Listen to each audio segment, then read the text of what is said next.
जनाब prime minister सरदार तनवीर इलियास खान साहब, आपने बहुत बड़ा कारनामा अंजाम दिया।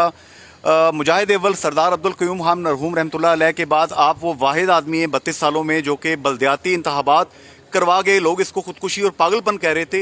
ये बहुत बड़ा कारनामा अंजाम दिया, क्या कहते हैं आप? देखें, ये मैंने पहले भी ये बात कही कि मैंने कोई एहसान नहीं किया। ये रियासत के रहने वालों का हक था, मेरा भी हक था। जो भी रियासत के अंदर रहता है उसका ये हक था, हमने उनका हक लौटाया है। और ये मैंने कल परसों एक जगह पे ये कहा कि जब मुझे ये एहसास हुआ, जब मुझे ये रियलाइजेशन होने लगी कि ये इलेक्शन अभी अगर मेरे दौर में न हुए तो ये कभी नहीं होंगे, चूँकि इनके इजलास हो रहे थे, उस पर यह था कि इसने टाइम में जो टालो फेर नहीं होने लगे। तो मैंने कहा ये रियासत सारी उम्र के लिए, देखें अपनी आज़ादी की आधी ज़िंदगी में ये वहाँ पे नहीं थे। अब ये 2 डिवीज़न अल्लाह पाक के फजल करम से जो रियासत के रहने वालों ने, हमारे इदारों ने जितनी ज़िम्मेदारी का मुजाहरा किया, अब साउथ की तरफ आ रहे हैं।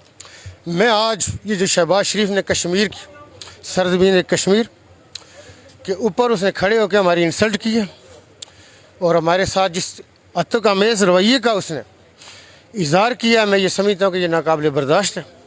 उसको कश्मीरियों से माफ़ी मांगनी चाहिए, रियासत के रहने वालों से भी, और अल्लाह के इस पार और उस पार उसको माफ़ी मांगनी चाहिए कि उसने जो किया। उसके कोई अपना मसले होंगे, उसको कोई अपना सियासी प्रेशर होगा, लेकिन वो हम पे नहीं निकाल सकता। लेकिन मैं उसको ये चैलेंज देता हूँ कि 8 को हमारे ये 3 अजला, ये हमारे गयूरों की धरतियाँ, मीरपुर भी उसको बताएगा, बिम्बर भी बताएगा और कोटली भी बताएगा कि किन ये सीटें लेता।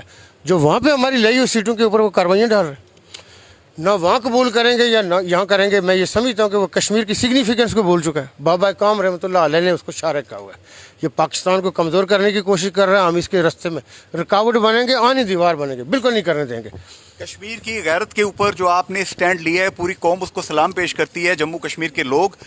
ये स्टैंड आपका बरकरार रहेगा या खुदा न खास्ता आप पे कहीं से दबाव आया तो आप भी दब जाएंगे? अंसारी साहब, देखिए बात यह है कि आपका सवाल का जो आधा जुज़ है वो बड़ा ताबनाक और बड़ा मैं समझता हूँ कि अच्छा है। गैरत और इज़्ज़त कंप्रोमाइज़ करने के लिए नहीं होती, ये कुछ टाइम के लिए नहीं होती।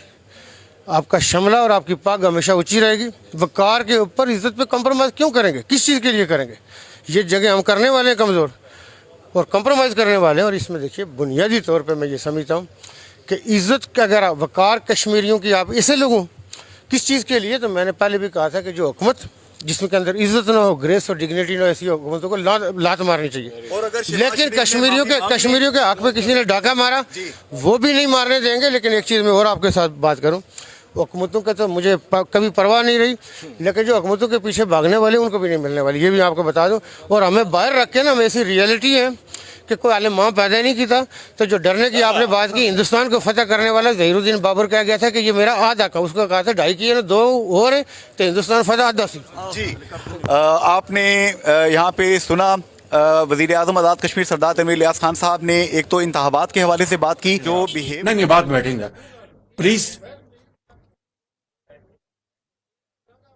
मैं आपसे बात करेंगे नहीं, मैं बात करेंगे आपसे। सो प्लीज मेरी बात सुनिए जरा। आजाद कश्मीर के लिए दे आपसे बात करेंगे, प्रेसिडेंट साहब, प्राइम साहब बैठेंगे, आप बात करेंगे।